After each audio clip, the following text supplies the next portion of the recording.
Uh, hello. What's up? Episode 29. What's up? Brady and Charlie and Garrett. Sorry, dude, the prompter messed up. I couldn't see my lines. That was weird. No. All right, Man. moving on. All right, hello everyone. We're back. We're back in black. At least Charlie and Garrett are both black. But I'm 1/16 black, so it counts. All right. We had another week of wrestling this week, boys. I think from what I saw, for the most part, people really enjoyed SmackDown and Raw. People were kind of torn. Some people really didn't like Raw. Some people really liked Raw. Some people were just kind of meh about it. So we'll talk about it a little bit. I think, in my opinion, and I'm going to talk about this in my best and worst, but I think there were some things in Raw that people really liked, and some people like. You know how there are some shows on wrestling TV where like one thing can really just kind of ruin the episode for you, and everything kind of seems like a buzzkill. Like, you remember, Charlie, when we were really hyped for that one pay-per-view and Enzo Amore knocked himself out, and the whole pay-per-view seemed so sad. Yeah, Payback 2016. I remember the day. Yeah, literally the podcast back then. We were so hyped. We were like, yeah, man, there's so many good matches on here, and Enzo Amore gets sent off. It was the Vaudevillains versus Enzo and Cass. That match on paper sounds so good. The rumor is that Vaudevillains might have been they might have been scheduled to win that match. Yeah, they were. That was the only time that we watched that they've had to call a match like that in the middle. Like, even Ember Moon literally broke her shoulder in the middle of a match and continued. Yeah, dude, he was knocked out. That was scary. I just remember that, man. Remember Big Cass just like hunched over on the side, like freaking out. Mm-hmm.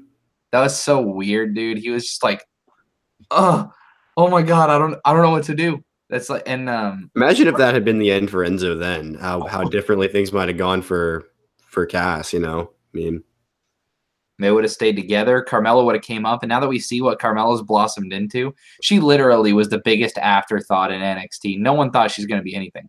And she's the only one of the three left. She was the after THOT is what she was. Whoa, that kind of afterthought. No, just kidding. I love you, Carmella. Hey, if you're watching, I love you. You're my Dance wife. break, no. I live near Orlando. Yeah. So yeah. I'll no. Hit me up. You've probably gone into Charlie's Target before. Anyway, so let's talk some wrestling this week. Let's start with a little bit of news. AEW officially confirms the signings of some more people. Last week we talked about Jericho and Pac. This week, who was they signed two women, Charlie, Britt Baker and Penelope Ford. So that's going to kind of be their measuring stick. The one thing about AEW that I think was a little bit of a snafu was Brandy Rhodes coming out and saying that the women were going to get paid the same as the men, which that kind of implies that there's going to be some sort of flat rate. I can tell you right now, Chris Jericho and Britt Baker are not getting paid the same amount of money, but I understand the sentiment that was there, and they did clarify later on, but I think that AEW is just making the case of the women are going to get paid really well in AEW. Like, they want to make that kind of their niche. At least they should. There's so much great female talent out there. We threw some out, last week before with Tennille Dashwood, with who are the two Impact girls? Tessa Blanchard, Jordan Grace. Yeah, they got a bunch. Tessa Blanchard would be huge. Like, oh, yeah.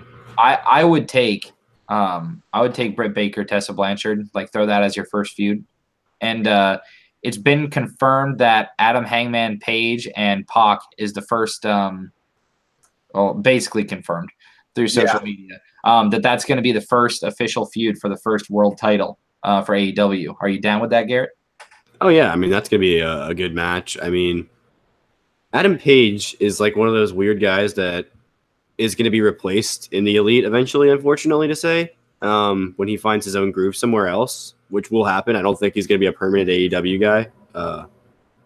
When he finds some bigger promotion that, well, inevitably pay him more because they have the ability to do so on a yearly basis.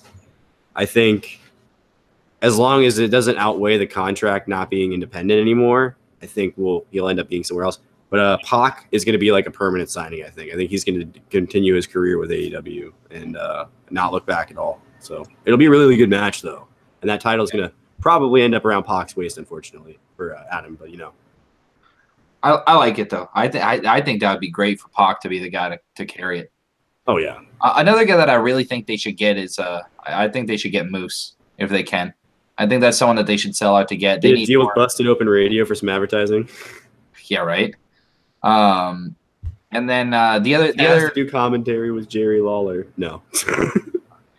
But the other thing that's highly rumored, and it's kind of weird. It's almost confirmed through silence right now, because AEW has shows announced, and they've announced everything other than who's going to be commentating, and everybody knows that Jim Ross's contract is up at the end of January with WWE, and everybody knows that he has not agreed to terms with New Japan. New Japan has announced that he's not going to be with them. So at the end of January, Jim Ross's contract with WWE will officially be up. Therefore, he can negotiate and sign with another company. I don't see why he wouldn't sign with AEW. So that's almost confirmed. Is there anyone that, off the top of your head, as far as commentators, that you guys would like to pair with Jim Ross? Charlie, maybe? Excalibur from PWG. The PWG guy would be great, and he worked all in. So, I'm trying to think who's out there right now. Does WWE still have Morrow right now? Yes. Okay, but he's got the ability to go to other places and work though, because he does like boxing events and stuff still, right? Correct. Just no other pro wrestling promotions. WWE with their contracts, it says you can't work for the other promotions that have any sort of TV stuff. So no Ring of Honor, no New Japan stuff like that. Well, interestingly, until they got a TV deal, if he wanted to just work independent shows, he could theoretically. I mean, you wouldn't be. It would just be recording with the commentary being recorded or something. You know what I mean? That's and true. He might be able to pull that. But anyway, I guess I heard some rumblings that maybe Lawler's interested a little bit, and then maybe we see a return of that duo. I wouldn't hate that. I mean, they're still really close friends, JR and Jerry Lawler. So I mean, yeah. Maybe if Corey Graves wants to drop ship, which I don't know. I don't know anything about his contract details, but the guy doesn't seem entirely happy to be on both shows all the time. I don't see. I personally don't see any way Corey Graves jumps ship. I mean, that would be cool, but I don't see it. I think they could maybe get like one of their kind of podcast buddies or something though, like Conan. What's he up to, Charlie? You think you want to do some work with AEW, man? Yeah, that'd be cool. And then who is it that's out there right now? The New Japan guy. I can't think of his name. WWE is looking at him right now. He hasn't said anything. Kevin Kelly and Don Callis, I think. No, actually a Japanese guy. I can't think of his name. Funat. No, he didn't sign back with New Japan this year, and he was looked at by a bunch of people, but he hasn't said anything about anything. I don't know anyway. Is it a wrestler or a wrestler? Yeah. I mean, WWE signed Kushida. Oh, is that confirmed? Yeah. Okay, never mind. He's probably showing up on Tuesday, to be honest. No, yeah, I know. Kushida is signed, then I was going to say because maybe he doesn't want to wrestle or something anymore, or he wants to take a little bit of a break and commentates. Hey, there's been people that have commentated and wrestled in the same shows before. It happens. Well, that was a good question. I almost called you Rick. We miss Rick. But that was a good question, Garrett, because that was leading into the next thing that I was talking about. I'm not going to spoil Royal Rumble odds for anybody right now. I will tell you guys kind of like the 5 favorites based on storylines and stuff like that. Basically, there's no big favorite for Royal Rumble right now. It's too early out. There's only one match that's listed as an overwhelming favorite for someone to win right now on the whole card, and that's the women's Royal Rumble, which is Charlotte, which makes a lot of sense. I mean, I don't know who else that they would have. I mean, Bliss, it would make no sense. Ember Moon, I guess, would be cool, right? Yeah, but they haven't touched her in 9 months now, so it's like it makes sense that Charlotte is the overwhelming favorite because storyline and logically that makes sense. But so right now in no particular order, Drew McIntyre, Seth Rollins, Finn Balor, Andrade Almas, and John Cena are your top 5 vote getters. All right. And then number 6 listed right now is Kenny Omega. And that's surprising to me because via Sean Ross Sapp at Fightful, he said you can go to New Japan people and ask them when contracts are up. Kenny Omega's contract is through the end of March 2019. And that's after Royal Rumble. So I don't think Kenny Omega is going to voluntarily breach contract and show up on WWE television. He doesn't strike me as that type of guy, especially since New Japan's been pretty good to him. But the report is that Kenny Omega is not in very well with New Japan's new management that they got last year. And we know that his best friends just started up a wrestling promotion, AEW. Now, WWE and AEW are both going to kind of throw the bank at Kenny Omega right now.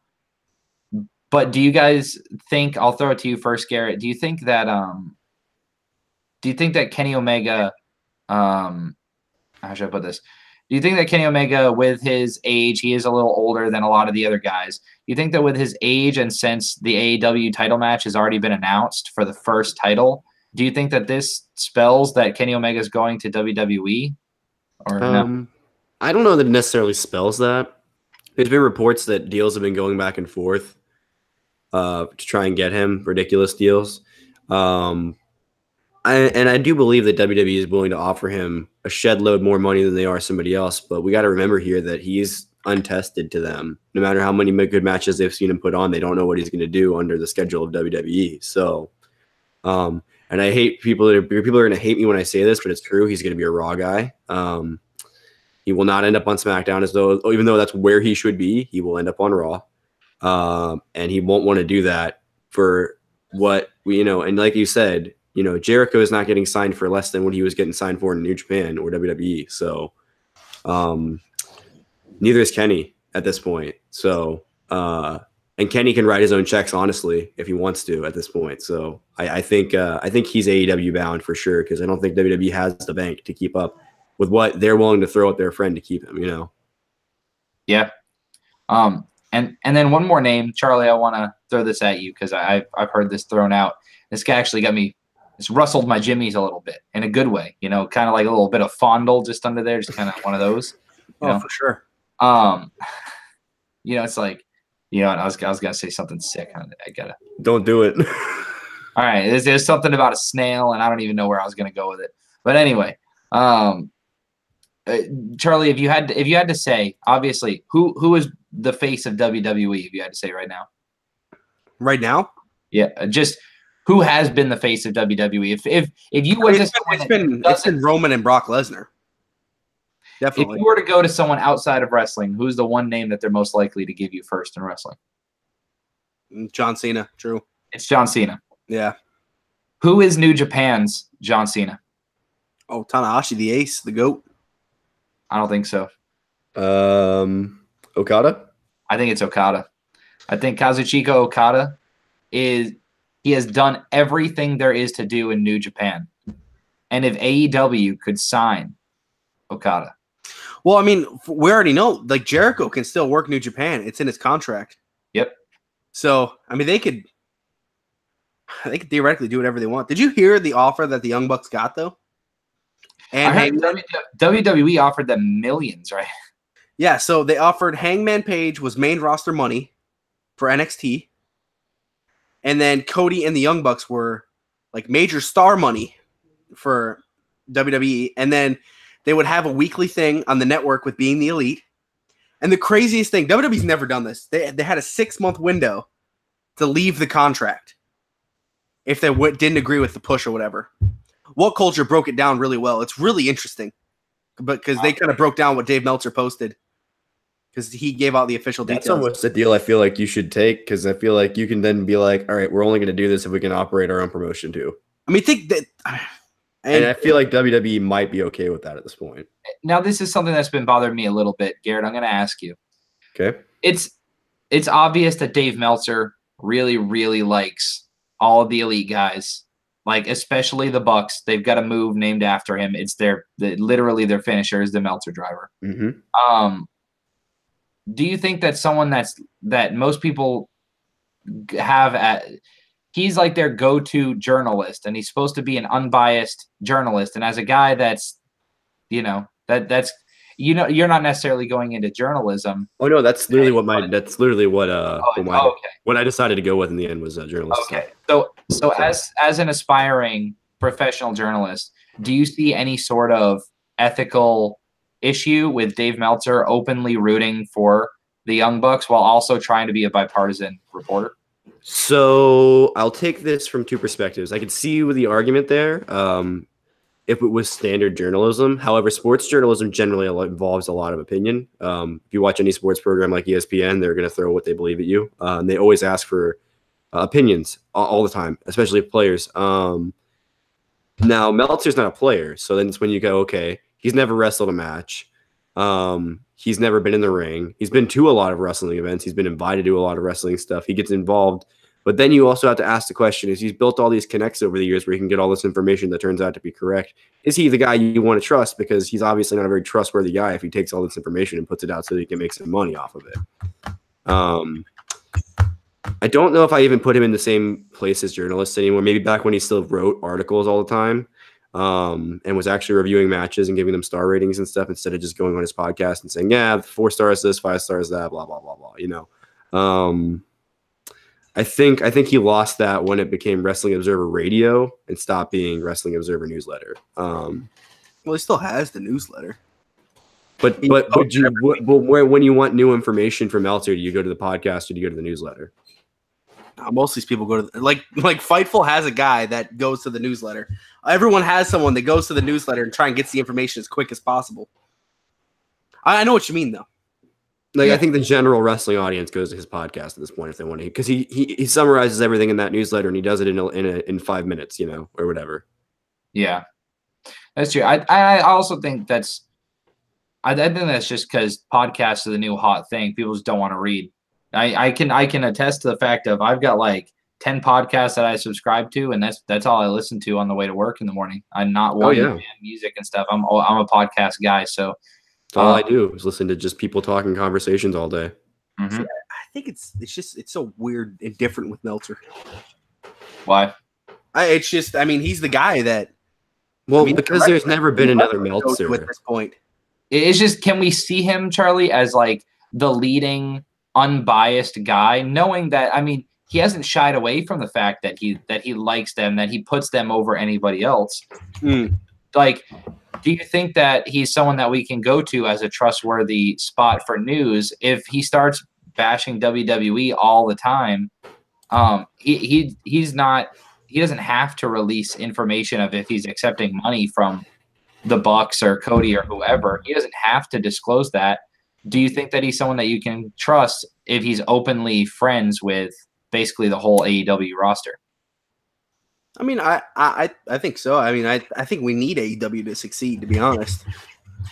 That's what's cool about wrestling. You know, we can watch it all. It's like, I'm sure when Impact was great and WWE was great at the same time, I bet it was awesome. Oh, I agree. I just think you don't see the Wrestling Incs and the What Cultures and stuff openly rooting for wrestlers. You don't even see that out of the Collider guys now. Pro Wrestling Sheet. Ryan Satin is now got to be on. He's now on this.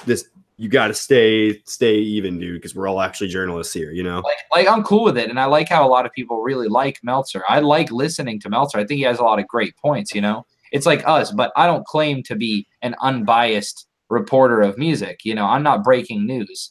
Yeah.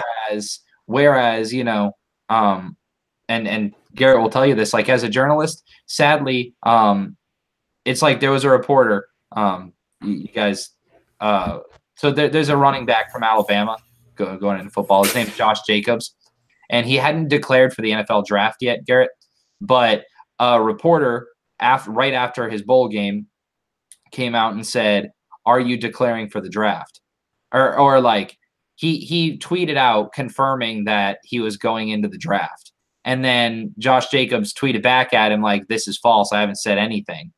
And then 2 days later, Josh Jacobs came out and said, yes, I am declaring for the draft. And then the reporter came out and said, see, I was right all along. Whereas if he was wrong, he could have just deleted the tweet and no one would have ever said anything.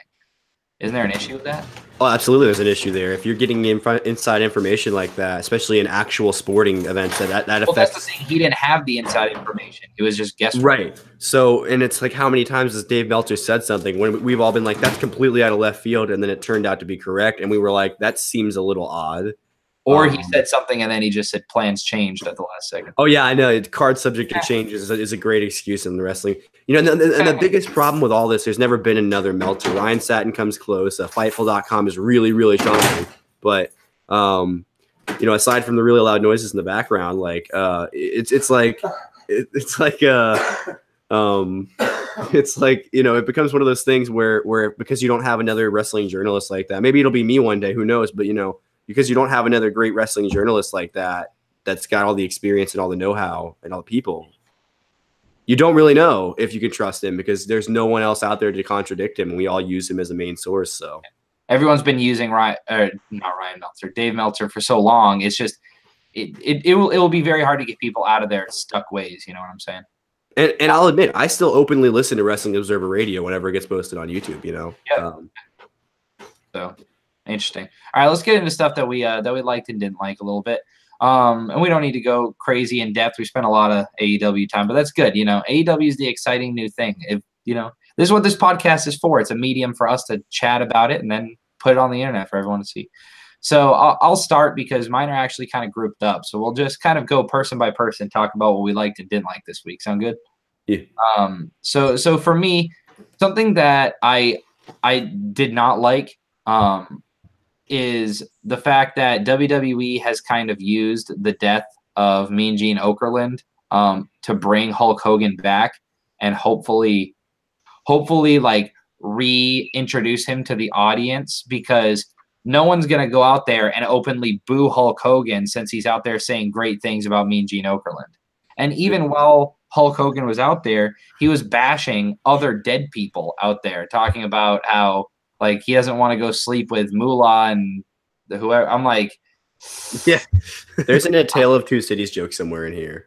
I'm like, Hulk, come on, man, come on, brother. But it's just, it's one of those things. In my opinion, there's no place on my television for Hulk Hogan. I don't need to see him. I would rather. It sounds like Hulk Hogan's dead, but it's like I would much rather just remember Hulk Hogan for the good times. Whereas now having him on TV, people are going to go Google what's Hulk Hogan been up to these past 15 years. It's just, it's weird. If he's on WWE is going to make it seem like this is a one-time thing. And then all of a sudden he's going to show up at the Royal Rumble, and then he's going to show up at Mania. And then all of a sudden he's going to be GM of SmackDown, and here we go. It's going to be one of those things. And yeah. It does feel comfortable to me. However, the one thing that I really liked this week was in the same segment. WWE makes better video packages than any company in the world. Like, there is not a single, like, whoever their tech team is, and we've said it before on this podcast, just that tribute package to Mean Gene Okerlund was so good. With his interactions with so many people, you know, the Sherry Martells of the world, and the Hulk Hogan and Roddy Piper and Andre the Giant, all these wonderful people of the past that everyone has such fond memories of the glory days of wrestling. And the music to the background and everything was just so good. And I'm glad that people aren't just, I haven't seen a lot of the backlash of, oh, well, he was an alcoholic, he did it to himself. I've only seen it like a couple people every once in a while say that, but we're choosing to remember Mean Gene Okerlund in the right light, which I hope Hulk Hogan goes away and we can do the same. Yeah. The editing of that package was really good also. Yeah. Just from an editing standpoint, it was all really tightly put together, but it also felt, excuse me, like each clip got its time to show what it was actually about. Yeah. Charlie, what'd you like and not like? All right. Kind of got me on a brain fart here. I didn't like the Braun Strowman and Brock Lesnar stuff. Thought that was just abysmal. I mean, that was bad, man. Forgetting your lines like that, it made it so awkward. And that's not how you want to sell going into the Royal Rumble, that's for sure. But what I did like was Daniel Bryan opening up SmackDown, cutting promos, on processed meats and high fructose corn syrup, calling walking up to the fat wrestling fans, calling them impotent. Am I even saying that word? Change it. Yeah, I mean, that was fantastic, hilarious stuff. So, yeah. Dude, I never thought that I'd see a guy cut a promo on a hot dog. Dude, when he threw that hot dog at that man, I was laughing my ass off. Whoa, man. Black drink. Oh, that was some good stuff. Brady, your focus is going out of control. Is it? Hold on. Oh, God, that's the Zoom. Oh, God. Oh, God. Oh, Jesus. Oh, God, there he goes, boy. Hey. Yeah, that was pretty good stuff. What about you, Garrett? Yeah, so there was an Elias versus Baron Corbin match this week. I'm pretty sure this was almost a feud like 6 months ago. That was your favorite, right? Yeah, I thought it was really like technically sound. I thought Baron Corbin's slide looked like a baseball slide, honestly, except it was underneath no. But anyway, I really didn't enjoy that at all this week. I thought both of these guys could be doing something better for their characters at this point instead of just floundering in the mid card. And I don't want to spend that much time talking about that, but I will spend a little bit of time talking about the Rey Mysterio and Mustafa Ali versus Samoa Joe and Andrade Cien Almas match, which I'll just start off by saying the result of it was amazing, with Rey looking like he was about to hit another 619, and after Mustafa essentially sacrifices himself for the win, it ultimately pans out to meaning nothing because Andrade has the counter for the 619, and then does some kind of like move and then locks in the hammerlock. That finisher is one of the best looking finishers in the main roster right now, honestly. It just looks so tight, and if someone takes it correctly, like imagine Daniel Bryan versus Andrade Cien Almas just for 5 minutes. Anyway, so yeah, I mean, like, that's like my favorite thing that happened in wrestling this week outside of announcements from AEW, which is kind of sad that announcements are kind of outweighing entire shows for me at this point, but that's just WWE, I guess. Yeah. So Charlie just shared a thing with me on Facebook, a little bit of a spoiler. Spoilers? Yeah, a little bit of a spoiler. I think it gives us some info. For Ring of Honor TV tapings that are, I think they happened tonight, right? Yep. It was their first big thing since the Elite departure. So this is where we're moving on from the Elite. So I'll just read it straight from, this is from WrestlingInc.com, Joshua Gagnon. So shout out to Joshua. Tonight's Ring of Honor TV tapings are taking place at Center Stage in Atlanta, Georgia. A new stable led by Juice Robinson, good pick to lead a stable, by the way. Yeah, who just signed 3 years. Has been formed, and they're being called Lifeblood. Ooh. The group also features Tennille Dashwood, who we were just talking about, otherwise known as Emma. Bandito, Mark Haskins, Tracy Williams, and David Finlay. David Finlay, is that Finlay's son? Yes, and he had a fantastic match with Kenny Omega in Japan this year. I was making sure that was the guy I was thinking of. Okay. And the promo was all about wanting to bring honor back to Ring of Honor. And Jay Lethal came out to put over the new group and said he's tired of Bully Ray, the Briscoes, and others causing problems in the promotion. Robinson then asked Lethal to find another 4 like-minded wrestlers, and the 2 groups can have an honorable match later on in the tapings. And then there's spoilers ongoing currently. So Bully Ray is backstage, right? He's the GM. The GM. Oh, okay. I know he was engineering matches for them for a while, but I didn't know if he actually got a position or not. I think getting Bandito in a group like this is smart. I mean, this Tennille Dashwood, there we go with that. I like the idea of Juice and Finlay in the thing. And Mark Haskins, so I don't know him too much, and I don't know Tracy Williams. That might be an ROH guy. But Haskins is, he's a good wrestler. So I think this is cool. A new stable with Juice, who's honestly now one of the bigger indie guys, like in terms of not to AEW or WWE, right? Yeah. So, and I mean, that's what's weird is that independent wrestling is in such a good spot, and WWE, every time we start hearing these names become bigger and bigger, WWE just scoops them up, and we get excited, and then they don't do anything with them. But Williams is an Evolve guy, 2-time Evolve champion, tag team champion. There you go. Damn. So he must be new then. To them. Like, that's cool. And so WWE keeps signing these people.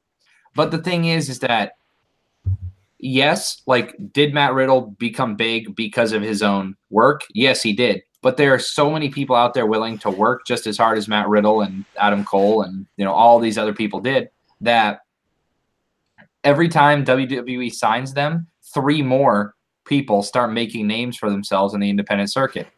I mean, look at Jay White.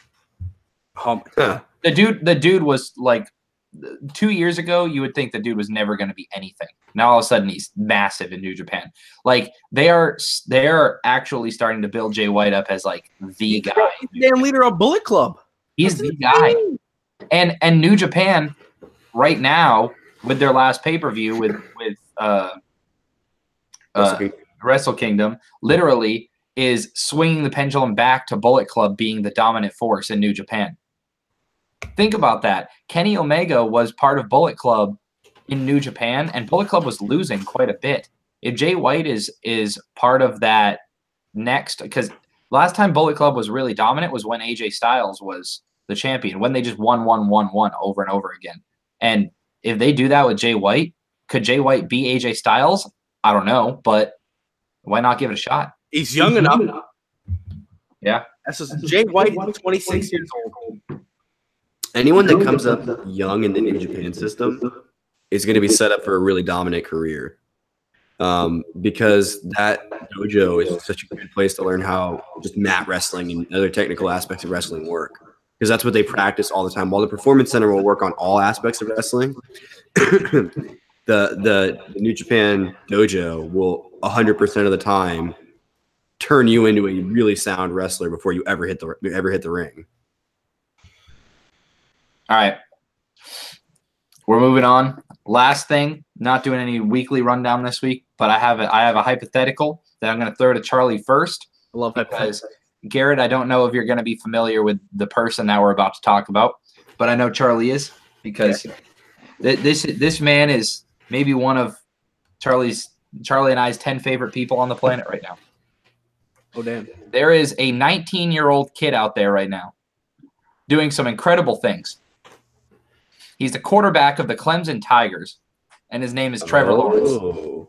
His name is Trevor Lawrence. Now, him being 19, why is that a big deal? He's a true freshman this year and just won the national title, beating Alabama, which most people, even before the championship game, claimed that Alabama was the best college football team of all time. And are they the most talented football team of all time? Probably. Quite literally, probably the most talented college football team of all time as far as recruits. Nick Saban has a juggernaut there. But, like, Trevor Lawrence came out. Not only did he beat Alabama, he carved up Alabama's defense. And here's why this is important. In the NFL, there's a rule where you have to have 3 eligible years, and he played as a true freshman. So in order to go to the NFL, you have to either be considered a redshirt junior a redshirt sophomore or a junior. You have to have 3 years at the school before you're able to go into the NFL draft. That means that Trevor Lawrence, not only does he have to play next year, but he has to play the year after. So he has to play 2 more years. And even though I'm sure he's on full scholarship and he's going to college for free, basically just has to pay for food. Even though he's going to college for free, seeing how there's a brand new football, there's a brand new football company organization that's trying to start in 2020 by the name of the XFL, headed by Vincent Kennedy McMahon.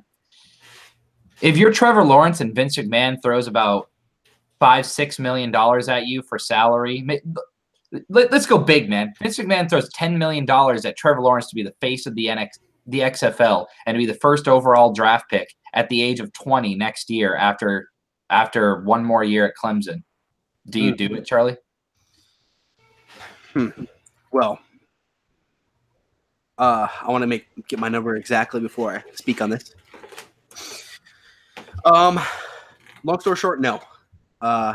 It's not worth it to him because he will be the number 1 pick in the draft, right? Trevor Lawrence can get hurt for the entire next year. He'll be the number 1 pick in the draft. Unless his career ending, like obviously, right? He tears an ACL, he's still number 1 pick. Well, I can't get the exact number. Baker Mayfield, so I was going to compare it to that. Signed a contract worth $32 million. That over 5 years, right? 4, and that number usually tends to go up. He had guaranteed. This is all right. Here we go. This is the number I wanted. What was the the guaranteed was $32 million. Oh, that's a lot. Wow. I didn't even realize that. Okay, so but you know what I mean? So you got guaranteed $32 million. And that's probably going to be up to $35 million by 2021, give or take. Or 2020. But if you're Trevor Lawrence and you're signing on a 1-year basis, Charlie, what would you rather have? One more year playing at Clemson, or leave Clemson after next year and get paid $10 million and then go to the NFL? I mean, hell, and then how would it work? He would then be a free agent. Yes? Yeah, because you're signing from another league, right? So because you would not be getting drafted from college. You would be getting signed over from another league. Wow. Nuts, man. I wonder how a free agent Trevor Lawrence would be insane. You see, I think Trevor's such an extreme example. We got to think a little differently here. Daryl Mack. Come on, man. You're supposed to say our boy Anderson, Drew Anderson, man. Yeah, I mean, but if we're going off, they do 1 year in college, or, I mean, imagine if Justin Fields would have done that, right? Yeah. So he just said, you know what, I want to get paid today. I mean, we see this all the time. These guys jump out way too early, and they don't get drafted. I mean, Brady and I were just watching this third-year sophomore out of Wake Forest that's never probably going to play it down in the NFL. I mean, one of our boys, Jacoby Glenn. Yeah. 3-year sophomore. He was told that he was going to be a late-round pick and then sucked at the All-Star games and didn't get drafted. Done. I mean, But at the same thing, I know that we don't think it can happen, Charlie, but if Trevor Lawrence pulls a Christian Hackenberg and just sucks the next 2 years. Yeah. I mean, hey, it was very – I mean, the last guy we had that we knew was this good was Andrew Luck. And some people think that he did have an off year his next year. Remember where they lost the bowl game and everything, and they're like, "Oh, he's going back? Why?" And some people thought RG3 was better than him. So Garrett, looking at the outside in, I mean, I don't know if you've seen Trevor Lawrence play, if you watched the championship game or anything, but even if you did, more outside looking in, you're not, watching college football tape and stuff. But how much money do you think, Garrett, it would take you to draw you away from college for 1 year? And do you think that you also got to think, Garrett, right? If you stay in college and get drafted, you get drafted by the number 1 overall picking team. That means it was the team that did worse in the league, right? Mm-hmm. So if you go in as a free agent, he would potentially make more money in the NFL signing as a free agent than getting drafted as well, yes? Yeah, all those things are true. The interesting thing is I think 10 million is actually way closer than anyone realizes. I think if you just got up to $15 million for 1 year of your life. 15 million is about average for a good starting quarterback. Have that much money to be piped. I mean, I guess for Trevor Lawrence they would. If you're trying to build your entire first year of XFL around one guy, he would be the face of the whole. Yeah, and he would probably go on to win whatever inaugural championship game they have. Maybe depending on who they sign from the CFL and NFL, whatever. But see, Brady and I already know the XFL screwed. There's another football league that already came out that's starting in February. I mean, I did hear about that. Yeah. I mean, and this league, Steve Spurrier's a head coach. I mean, these are legit guys.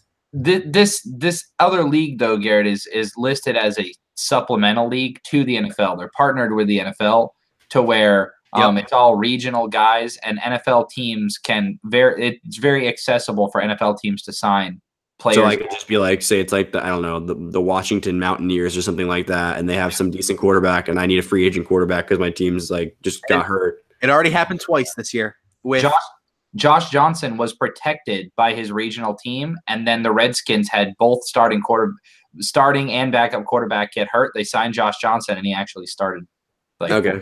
If you're curious what we're talking about, it's called the Alliance of American Football, and it was formed. Yeah, I did. I actually did hear about this before. I didn't know that. I didn't remember the name, but I did know that about this. I mean, the XFL. I mean, how are they gonna? This is something we could talk about one day. We could really get into. We should do a whole episode of how is the XFL going to compete with this now? And you know, we got Canadian football kicking off in May, which is getting only more popular every year. Dude, Johnny Manziel. Canadian football numbers. I don't want to sound wrong, but I remember reading something along how, I mean, last year, I mean, their numbers were through the roof in America, I should say. So I mean, that's only growing here. Don't you think that people saying over and over again that the XFL is doomed is just fueling the fire for McMahon, though? Don't you? I have to believe he kind of knows what he's been in the business so long. He knows what he's doing enough to where he wouldn't have sold $100 million worth of shares. But he did that without AAF being a thing. AAF was not even you know what I mean? Mm-hmm. It's a direct competition, and they're already getting so many of these players that probably would have gone to the XFL. I have to think. Well, they're starting a year earlier. What's saying that these players that are on AAF won't go to the XFL? Maybe it bombs in a year.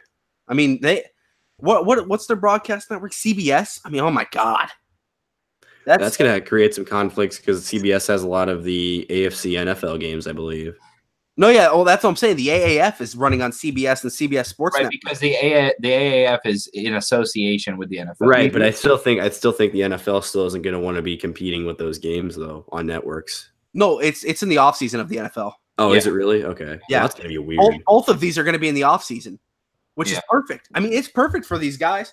It's going to be just enough time for them to make a name and then make an NFL roster spot in training camp. If there's 3 college drafts every year, there's going to be so fewer players in college football to watch. I mean, you'll have guys, they'll have to lax the rules because people will have to be able to get drafted as Is that a way for these kids, these phenoms like Trevor Lawrence to get into the NFL on an easier path? Because if Trevor Lawrence were to play, let's say XFL was here right now, Trevor Lawrence, true freshman, wins a national championship, goes to the XFL for a year, and then in his 3rd year gets into the NFL as a free agent a year quicker than he would have had he stayed in college. Oh, I'd change the game forever. And XFL would love it. XFL would be known as like the one and done league for the superstars. Yeah. Well, if you want to tune in and just watch shootouts for 6 months, you know. Or just whatever. I mean, you'd get these beasts on Alabama that would come in as true freshmen and dominate, and it would be very weird. You'd see more college teams redshirting players because they don't want them, just because they don't want them to leave to the XFL. Yeah. I mean, what does college football become when you have so many players being pulled to go to different leagues? I mean, because there's going to have to be drafts. I mean, no one's denying that. So it's like, I don't even know how that's going to work, because you'll have people get – because imagine this, okay, if it's in the offseason of the NFL, if the end of the season it all lines up with any other – at the beginning of any other football leagues at all, which it might, you know, depending on how many games they have after a number of years, if it stays viable for the XFL. You know, it's just like, if the XFL were to grow, what does that mean? You know, because there's going to have to be more games. So yeah, and then it's very, very odd. The whole idea behind the XFL pitch was so beautiful. That getting this direct competition is scary, and I hope it gets going, because I mean, what was scary was how quickly all the cities were willing to jump from the NFL to the XFL if it came to that. And you know what the weirdest part is? The XFL right now is the AEW of professional football. Oh, wow. And Vince McMahon runs it. Hopefully it works. It'd be awesome. Yeah, that would theoretically. We're rooting for Vince McMahon on football and against him in wrestling. What a time. What a time. I feel like in wrestling it's going to be like, I don't know. I think I view it a little differently almost. I feel like it's good for both of them. Does that make sense? I agree. No. It's in wrestling it is 100% better. Yeah. Football, it screws everything up. But yeah, I mean, the best part about football is now we'll have it. There won't be 7 months of dead time. I mean, for you and me, Brady, it's not dead time. I didn't even see this, but speaking of football, LA is advanced. Oh yeah, I saw that. Yep.